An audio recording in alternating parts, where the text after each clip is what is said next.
from Southwest Florida's news source. This is Fox 4 News at 6.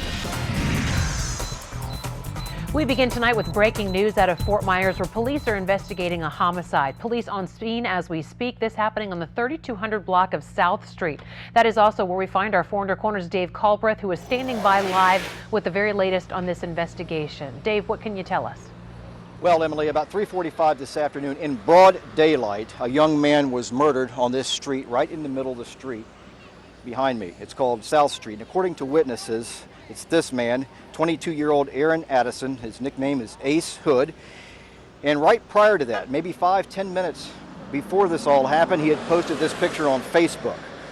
After that, he was walking home on 4th Street, turned onto South Street, was headed home, which he lives in the next block. About halfway down South Street, he suddenly was gunned down. Neighbors say they heard something like 20 shots. It was obviously some type of automatic weapon. They told me that then they saw a white car take off. Fort Myers Police Detective Sergeant Brian O'Reilly picks it up from here. Officer arrived, located numerous shell casings on the ground and a male who suffered from gunshot wounds. Officer attempted to render aid, summoned the assistance of emergency medical services. They attempted to resuscitate the individual, but the individual was declared deceased.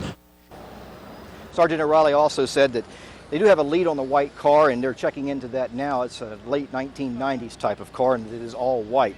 Neighbors, he did say, are also helping out, and he's very grateful for that. It's the 9th homicide of the year here in Fort Myers, the 7th by gunshots. And tonight on the Fox 4 News at 10, we'll tell you a little more about the deceased. Again, 22-year-old Aaron Addison, who was gunned down, murdered right here in the middle of the street at 3:45 this afternoon in broad daylight. Live in Fort Myers, Dave Culbreth, Fox 4 in your corner. All right, thank you, Dave. We'll continue to follow this throughout the newscast this evening. The homicide investigation impacting school bus routes this evening as well.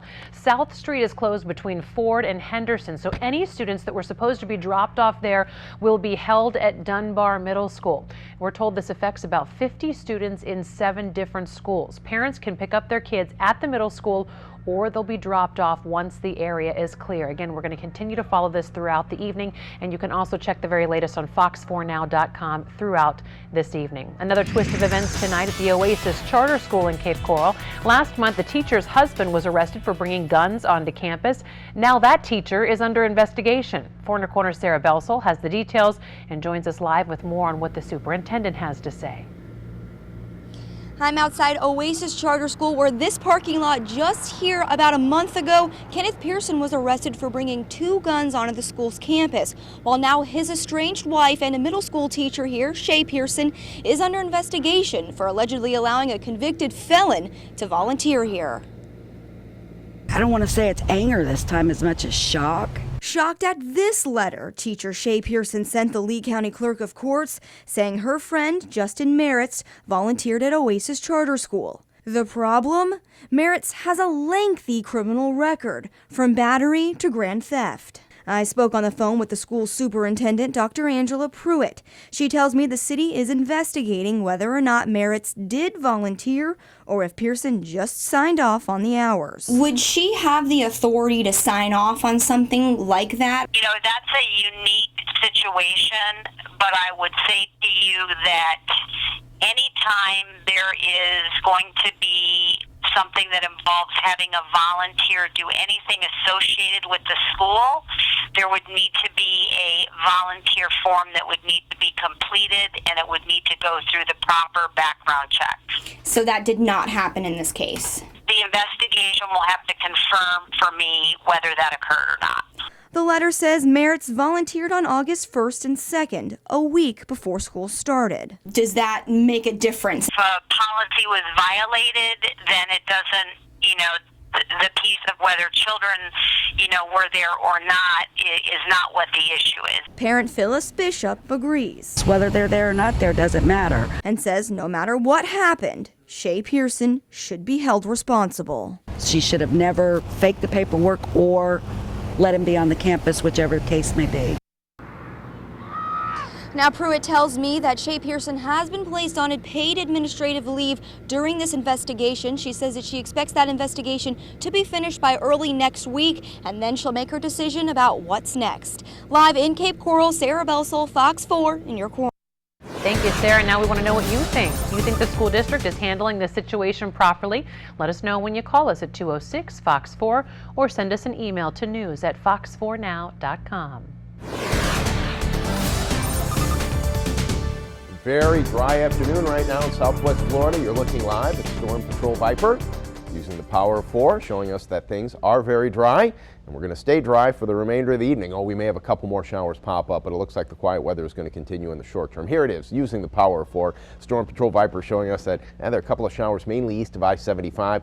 Onshore sea breeze is kicked in, so I think the majority of the rain that does develop is going to be inland, mainly for Glades and Henry County, although there's one shower that's right on top of Lee Boulevard there. There you see Lee Boulevard and Gunnery, as well as I-75. That one not moving that much. Neither is the one that's south of Immokalee. That one likely going to rain itself out here in the next 10 to 15 minutes. All right, here are your weather headlines. We have a changing weekend. One day looks wetter than the other. We have 1, 2, 3 systems that we're tracking in the tropics, and that includes Umberto. We'll have the latest from the National Hurricane Center coming up.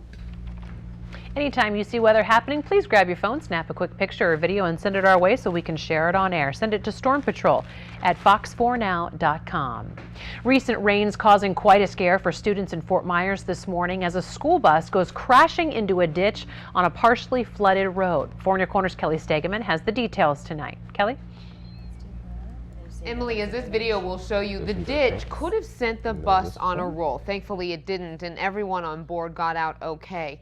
The bus hit a patch of floodwaters on Deal Road, that's north of the Lee Civic Center this morning. On its route, it slid off the street and into a ditch. There were 4 children on board. They were all okay. Some neighbors we spoke to say the crash is upsetting because it's the bus driver's responsibility to drive carefully with children on board.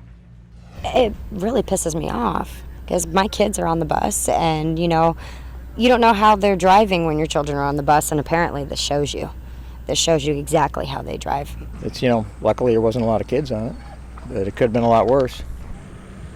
Now, there's no official word on whether or not the bus driver was actually driving carelessly. Witnesses did say it appeared the bus was speeding. However, I talked with the director of transportation for Lee County Schools today, Robert Morgan. He tells me the loud transmission the bus makes it seem like they're speeding when they aren't so much. But he will be talking to all of the kids on the bus to find out exactly what went wrong here. From the studio, Kelly Stegeman, Fox 4 in your corner. And we are tracking the tropics for you tonight, and we're watching several storms across Southwest Florida that are continuing to move through the area. None that are going to affect Southwest Florida whatsoever. So we're going to continue to watch as we see a lot of action going out there. Our newest storm is Tropical Storm Ingrid. Now it's providing flooding rainfall for portions of Mexico. It's moving very slowly. Actually, it's stationary right now. We do expect it to gain a little bit of steam over the next couple of days. Flooding rains for them. We've also been tracking Umberto, which was a hurricane, now downgraded to a tropical storm, and it's continuing to move a little bit toward the west, but then it's going to move a little bit further toward the north over the next couple of days. So we're going to continue to watch that one as well. It's been a dry season because persistent wind shear, prevalent dusty air coming off the Saharan coast are making things a little bit quiet this season. But again, we've just crossed the peak of hurricane season. Even though nothing is going to be affecting the United States, we're still watching an active Atlantic. We'll talk more about it, and we'll have the weekend forecast coming up. Authorities are still investigating the cause of a tanker fuel truck fire that shut down I-75 for about 6 hours yesterday. This happened around 10 a.m. in the southbound lanes of I-75 right near Alico Road. Several firefighters battling the flames most of the morning through the afternoon. Luckily, the driver escaped without any injuries at all. We'll, of course, be sure to pass along any new information regarding the situation just as soon as we get it. A Fort Myers man pleading guilty to child pornography charges in federal court today. 39-year-old Charles Nave was arrested last April after dozens of images of child pornography were found on a computer at the Big Arts Gallery on Sanibel, where he worked. Under the plea, Nave faces a minimum of 5 years in prison and a max up to 20. Nave will also face supervision upon his release from prison for at least 5 years, if not for life. Florida preparing to spend nearly $3 million on steps to reduce water releases from Lake Okeechobee. The Legislative Budget Commission approving the spending proposal yesterday, agreeing to spend $2.77 million on several projects like pump stations that are going to help divert the water. Releases from Lake O this year have been blamed for pollution and fish kills in the St. Lucie estuary and the Caloosahatchee River.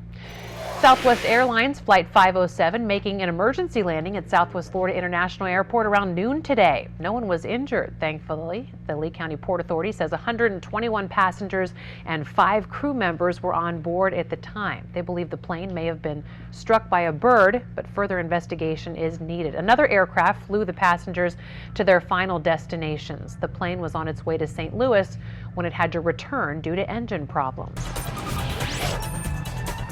A raging fire on a boardwalk along the Jersey Shore finally under control this evening. Crews slowed the fire down last night by ripping out boards of the boardwalk that had not yet been burned. The fire destroying 8 blocks of the boardwalk along with dozens of businesses, causing millions of dollars in damage. Governor Chris Christie saying it's a hard pill to swallow after just rebuilding from Superstorm Sandy less than a year ago. I feel like I want to throw up, and that's me. After all the effort and time and resources that we've put in to help the folks in Seaside Park and Seaside Heights rebuild, to see this going on, as I said at the top, it's just unthinkable. This is us, so we'll, as soon as this is over, we'll pick ourselves up, we'll dust ourselves off, and we'll get back to work. The cause of that blaze is still under investigation tonight. Still to come, putting your pets in jeopardy. Why a hasty argument is making it impossible for one Southwest Florida vet clinic to treat your pets. Bullying takes a tragic turn. A Florida teen ending her own life after years of abuse from her peers. Why those involved may get off scot-free. But first, just one day after accusations against a former superintendent go public, officials are speaking out. What they have to say coming up. We also continue to follow breaking news tonight out of Fort Myers. A shooting leaves 1 man dead and shuts down parts of the city. We've got the very latest for you coming up next. Very dry right now in Storm Patrol Viper with just a few showers that are mainly inland. How long does the dry weather last? We'll have the answer and look ahead to the weekend coming up.